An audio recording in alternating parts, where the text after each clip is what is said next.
கிறிஸ்துவுக்குள் பிரியமானவர்களே, கர்த்தரும் இரட்சகருமாய் இயேசு கிறிஸ்துவின் ஈடு இனிய நாமத்தினாலே உங்கள் யாவருக்கும் என் அன்பின் வாழ்த்துக்களை தெரிவித்துக் கொள்கிறேன்.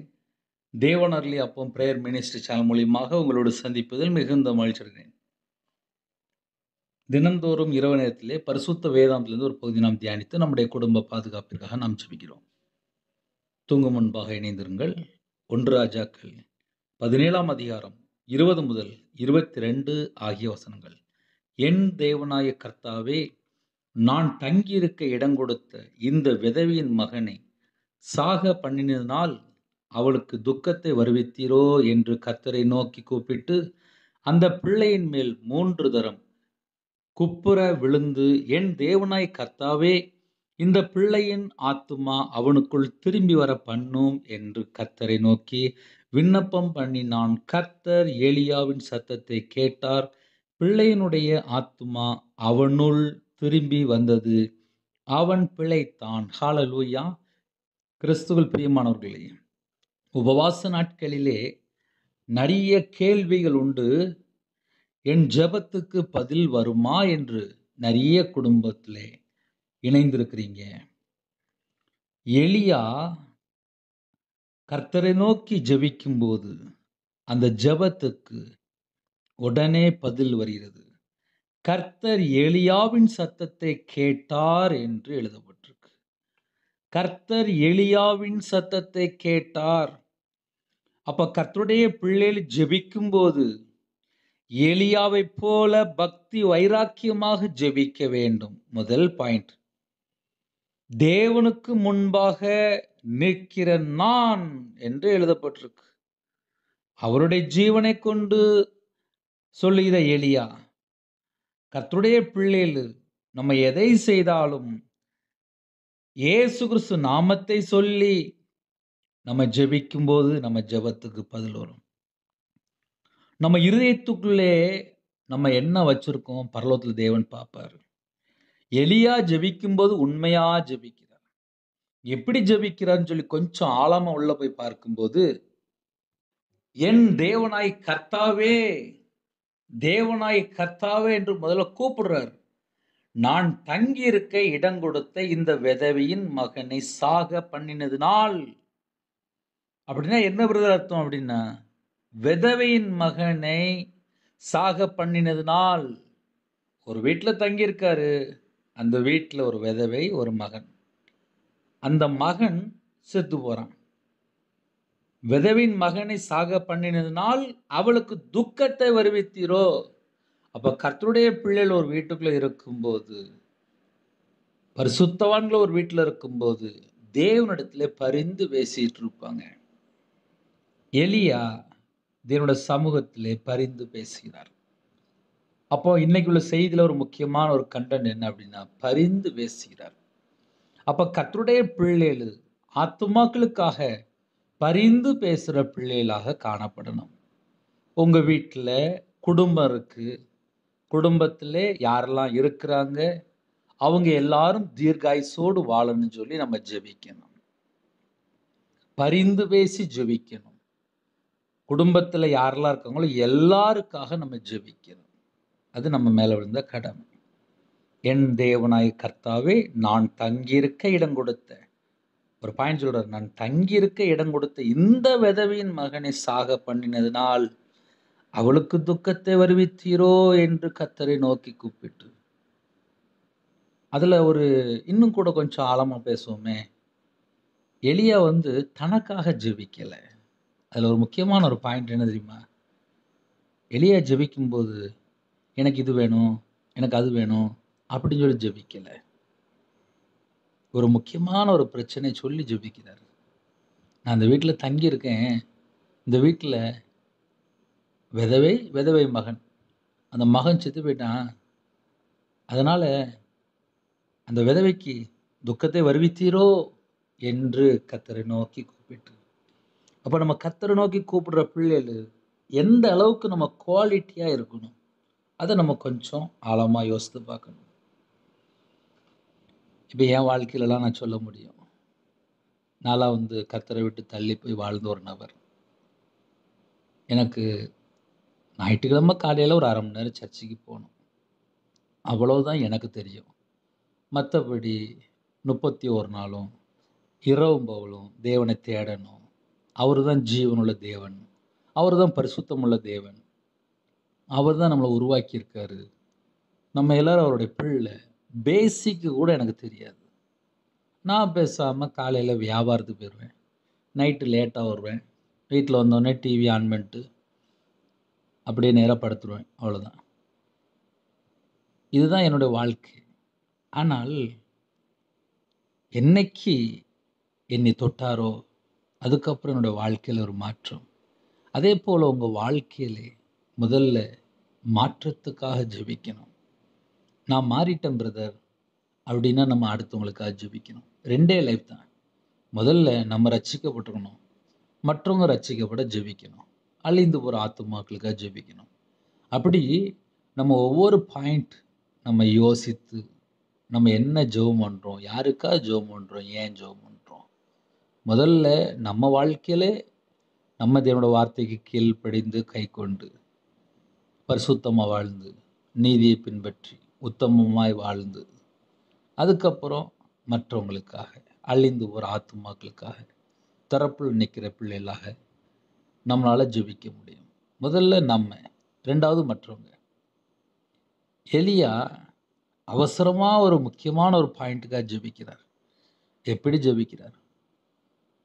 விதவையின் மகனை சாக பண்ணினதினால் அவளுக்கு துக்கத்தை வருவித்தீரோ, வேதனையை வருவித்தீரோ என்று கர்த்தரை நோக்கி கூப்பிட்டு அந்த பிள்ளையின் மேல் 3 தரம் குப்புற விழுந்து, என் தேவனாய் கர்த்தாவே, இந்த பிள்ளையின் ஆத்துமா அவனுக்குள் திரும்பி வர பண்ணும் என்று கர்த்தரை நோக்கி விண்ணப்பம் பண்ணினான். கரெக்டாக ஒரே வசனம் தான். அந்த வசனம் எப்படி எழுதப்பட்டிருக்கு? இந்த பிள்ளையின் ஆத்துமா அவனுக்குள் திரும்பி வர பண்ணும். ஒரே முக்கியமான அதில் ஹையஸ்ட் ஒரு பாயிண்ட் இருக்கு. நல்லா கவனிக்கணும். நான் மறுபடியும் சொல்லுவேன், நல்லா கவனிக்கணும்.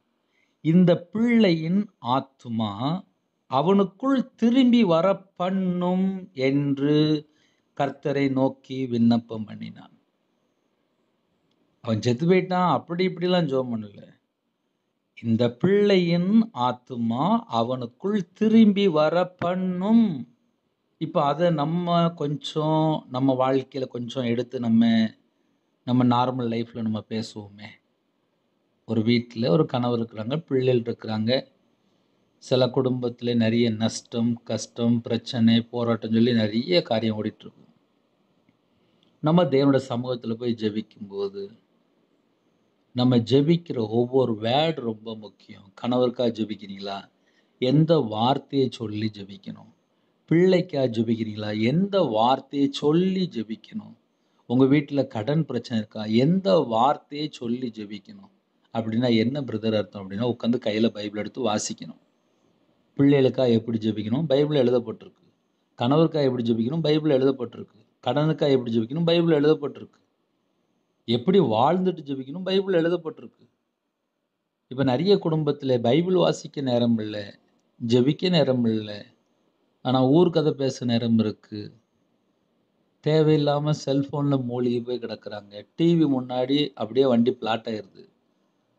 அதனால தான் நம்ம வீட்டுக்குள்ளே, நம்ம குடும்பத்துக்குள்ளே பல காரியத்தில் சத்துரு உள்ள வர்றதுக்கு காரணமாக மாறிடுது. அதனால் யாரெல்லாம் ஆவிக்குரிய பிள்ளைகள் இணைந்திருக்கிறீங்களோ, நம்ம வாழ்க்கை தேவனுக்கு பிரியமானபடி இருக்கா, அதை மட்டும் நம்ம கண்டுபிடித்தால் ஆசீர்வாதம்.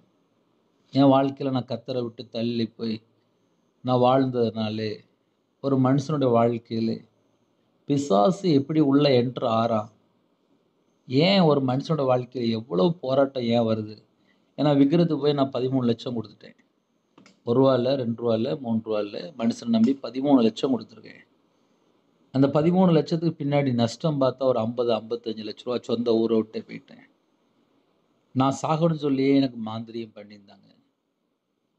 அப்போ நான் நிறைய கேள்விகள் எனக்கு வரும். கிறிஸ்டியனுக்கு எப்படி மாந்திரியம் பலிக்கும்?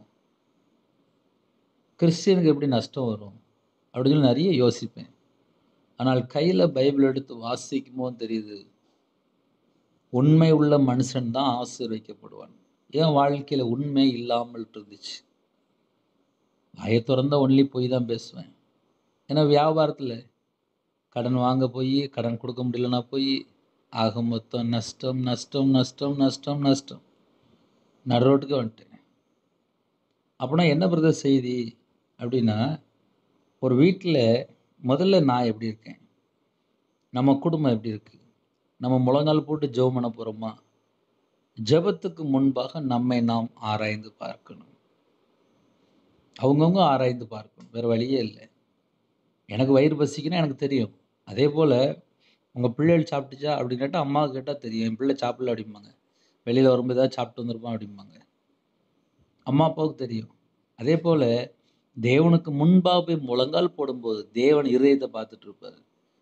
நீ என்ன பண்ணிட்டு வந்து முழங்கால் போடுற அப்படின்னு சொல்லி தேவனுக்கு தெரியும். அதனால் தேவனுக்கு முன்பாக முதல்ல நம்ம எப்படி இருக்கோம்? எலியா நேரடியாக ஜெபிக்கிறார். இந்த பிள்ளையின் ஆத்துமா அவனுக்குள் திரும்பி வர பண்ணும். ஒரே பாயிண்ட் தான். இந்த பிள்ளையின் ஆத்துமா அவனுக்குள் திரும்பி வர பண்ணும் என்று கர்த்தரை நோக்கி விண்ணப்பம் பண்ணினான்.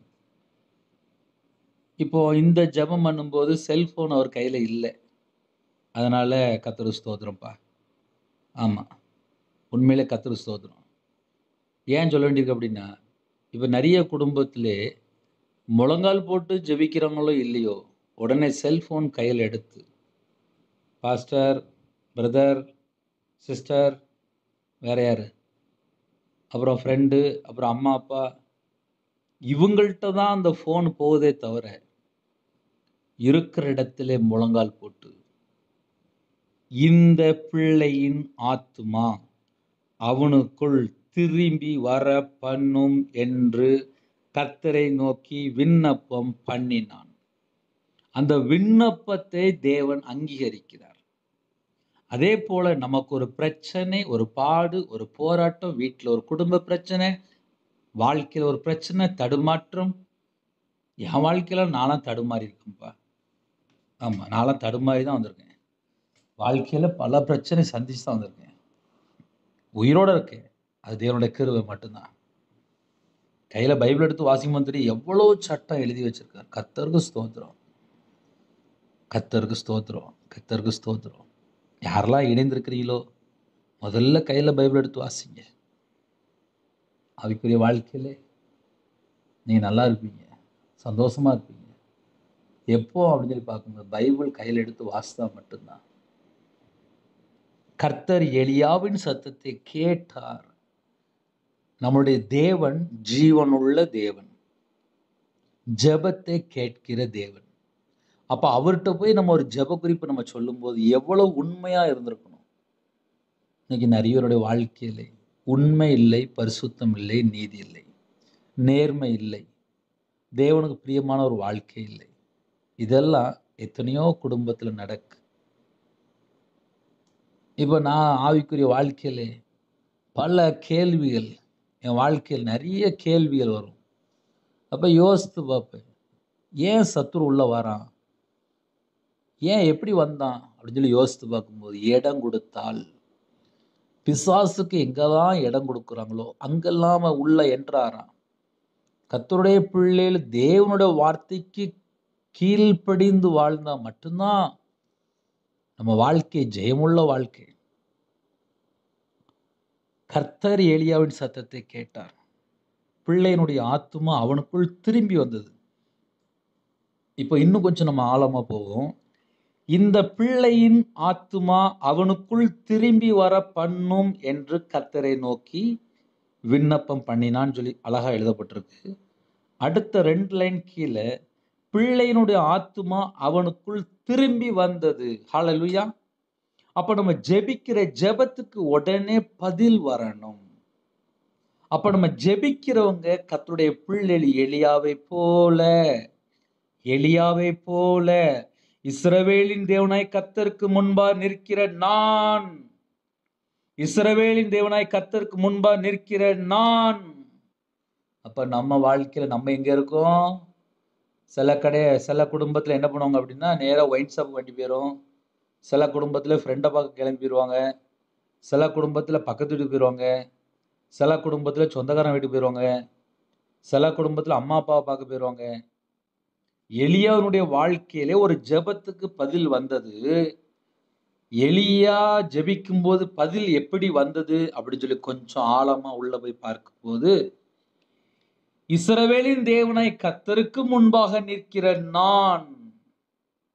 அப்ப அவருடைய வாழ்க்கையில ஹையஸ்ட் குவாலிட்டி என்ன பிரதர் அப்படின்னா, அவர் எப்பொழுதும் தேவனாய் கர்த்தருக்கு முன்பாக நிற்கிற மகனாக காணப்பட்டார்.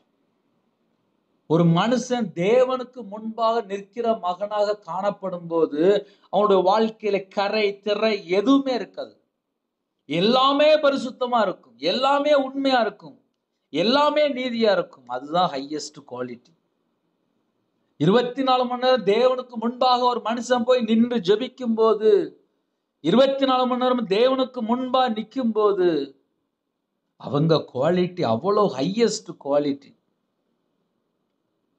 Highest quality. யாரெல்லாம் இந்த செய்தியை கேட்குறீங்களோ, நம்ம மாறினால், நம்ம எந்த நேரத்தில் ஜெபம் பண்ணாலும் நம்ம ஜெபம் கேட்கப்படும். நான் மாறாமல் எந்த ஜெபத்துக்கு பதில் வராது. முதல்ல நான் மாறணும். என் வாழ்க்கையில் எல்லாமே தேவனுக்கு பிரியமா இருக்கான்னு சொல்லி நான் செக் பண்ணிக்கிட்டே இருக்கணும். நான் தேவனுக்கு முன்பா நிற்கிறேன்னு சொல்லி நான் முதல்ல யோசித்து பார்க்கணும். என் வாழ்க்கை தேவனுக்கு முன்பா நிற்கிறேனா, நான் தேவனுக்கு முன்பா நான் எப்படி நிற்கிறேன்? குற்றம் உள்ளவனா நிற்கிறேனா, குற்றமற்றவனா நிற்கிறேனா? அவருக்கு முன்பா போய் நிற்கும் போது என் வாழ்க்கையில் என்னெல்லாம் குறை இருக்கு, இதை முதல்ல சரி செய்து கொள்ளணும்.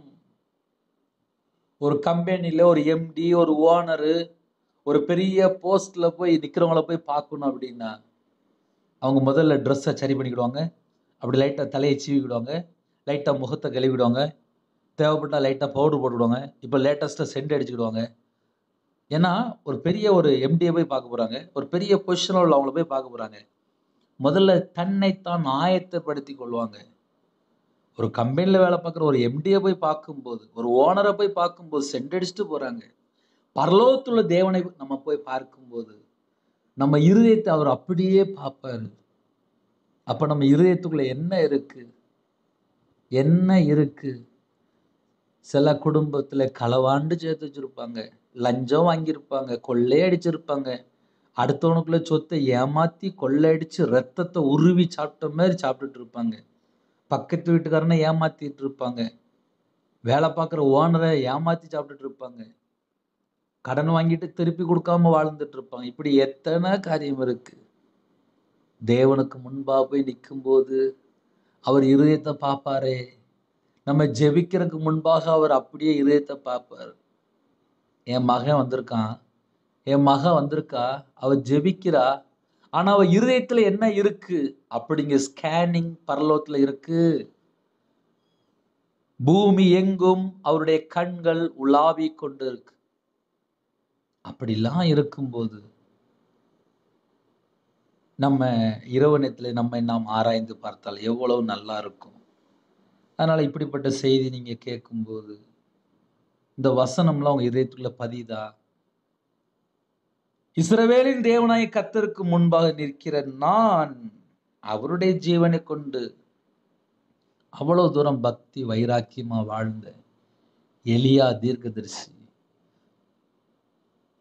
பிள்ளையின் ஆத்துமா அவனுக்குள் திரும்பி வர பண்ணும்படி கர்த்தரை நோக்கி ஜெபம் பண்ணினார். இந்த ஜெபம் தேவனுக்கு உகந்த ஜெபமா இருக்கு, தேவனுக்கு பிரியமான ஜெபமா இருக்கு, தேவன் அங்கீகரிக்கிற ஜெபமா இருக்கு. எப்படிப்பா அங்கீகரிச்சாரு அப்படின்னு சொல்லி பார்க்கும்போது, எலியா தனக்காக ஜெபிக்கல, பிறருக்காக. அவங்க எந்த வீட்டில் இருக்கிறாங்களோ அந்த வீட்டில் உள்ள ஒரு மரணம் வந்துட்டு, விதவையின் மகன் மரித்து போனான். அந்த மகனுக்காக ஜெபிக்கும் போது அந்த ஜெபத்தை கேட்கிறார்.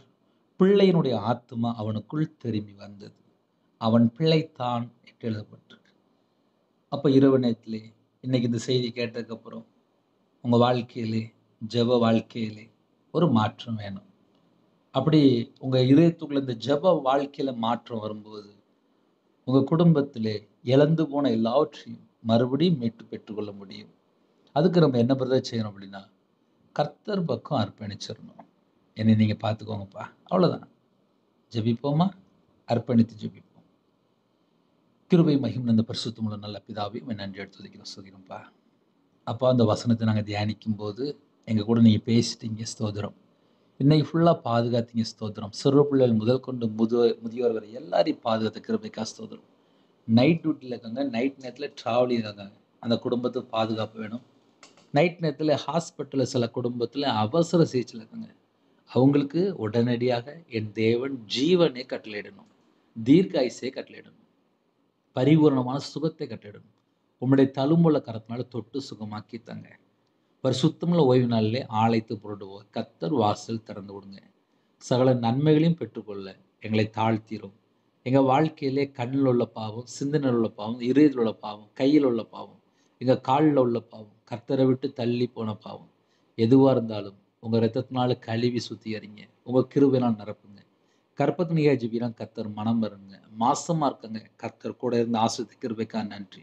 டெலிவரி போடுறாங்க, பரம வைத்தியர் கூட இருந்து நார்மல் டெலிவரி ஆகிட்டாங்க. திருமண தேவைக்க ஜெபிறாங்க. கர்த்தருடைய விசேஷமாக ஆலோசனைப்படி ஏற்ற மணவாளன், ஏற்ற மணவாட்டி கர்த்தரே அழைத்து கொண்டு கிருபைக்கா ஸ்தோத்திரம். திருமணம் முடிந்ததுக்கு அப்புறம் என் கணவர் விபச்சார அடிமையில் இருக்கிறாரு, மதுபான அடிமையில் இருக்கிறாரு, செல்போன் அடிமையில் இருக்கிறாரு, தவறான தொடர்பில் இருக்கிறாரு, தவறான ஃப்ரெண்ட்ஷிப்பில் பழக்கத்தில் இருக்கிறாரு. சில குடும்பத்தில் டைவர்ஸு, கோர்ட்டு கேஸு, சந்தேகம், சில குடும்பத்தில் கெட்ட வார்த்தை, தூஷணமான வார்த்தை, விக்கிர வழிபாடு, மாந்திரிகம், பிள்ளி சுழி, ஏவல், நைட் நேரத்தில் கெட்ட சொப்பனம், தற்கொலை எண்ணங்கள், மரண பயம், சில குடும்பத்தில் விபச்சார ஆவிகள், செத்த கிரிகள், எந்த வீட்டுக்கு விரோதமாக எந்தெந்த பாதாளத்துடைய கிரைகள், வானமண்டல பொல்லாத கிரிகள், சபிக்கப்பட்ட ஆவிகள், செத்த கிரிகள் எதெல்லாம் செயல்பட்டு கொண்டிருக்கோ எல்லா வலுசற்புடைய தந்திரமான கிரியெல்லாம் இயேசு கிறிஸ்துவின் இரத்தத்தினாலே இயேசு கிறிஸ்து நாமத்தை சுட்டு எரிக்கப்படட்டும். இயேசு கிறிஸ்து நாமத்தை சுட்டு எரிக்கப்படட்டும். தேவன் அருளிய அப்பம் மினிஸ்டர் மூலியமா இணைந்துகிற குடும்பத்தை கர்த்தருடைய கரத்தில் அர்ப்பணிக்கணும். பொருத்தனை செய்து இரவு மூலமா ஜெபிக்கிற பிள்ளைகளுடைய வாழ்க்கையிலே ஒரு எழுப்புதல், மனம் திரும்பி பாவ மன்னிப்பை பெற்றுக்கொண்டு பரிசுத்தமா வாழ எங்களுக்கு கிருபை தாங்க. இச்சை மேற்கொள்ள கிருபை தாங்க. உணர்வுள்ள ஆவியை தாங்க. ஜெப அபிஷேகத்தை தாங்க. தியானிக்கிற அபிஷேகம் தாங்க. தனி ஜெபம் பண்ண கத்த கிருபை தாங்க. ஒவ்வொரு குடும்பத்துக்குள்ளேயுமே தேவனுடைய ஆவியினாலே நிரப்புங்க. உங்களோட ரத்த கொட்டைகளை வேலி அடைத்து மூடி மறைத்து பாதுகாத்துங்க. எங்க வீடு முழுதும் இயேசு கிறிஸ்து ரத்தம் தெளிவட்டும். உருவினை பட்டயத்தோடு தேவ தூதர்கள் முன்னும் பின்னுமா உலாவி கொண்டுட்டும். கர்த்தருடைய ஆவியானவர் ஒவ்வொரு பிள்ளைகளோட கூட தங்கிருங்க. உங்க நாமம் மைமழட்டும். அதிகாலையிலே துதிக்கிற துதியோட எழும்பகத்தை கிருபை செய்யுங்க. ஆலயத்து போடுறகத்தை கிருபை செய்யுங்க.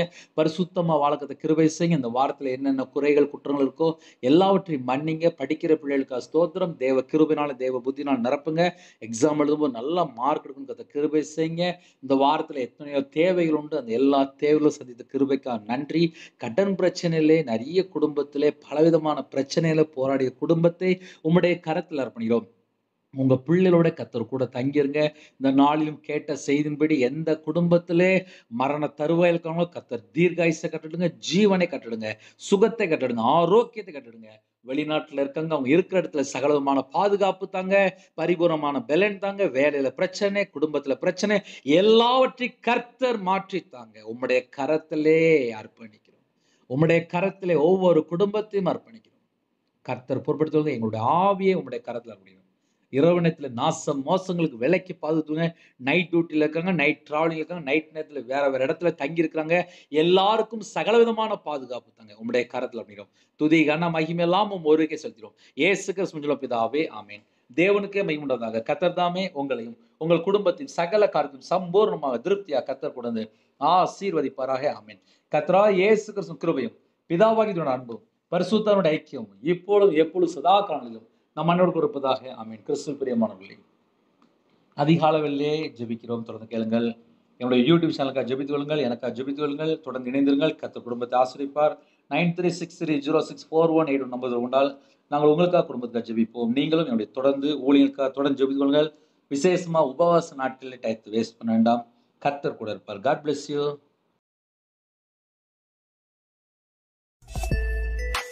Thanks for watching. Please subscribe our channel. Click the like and share. Click the bell. God bless you.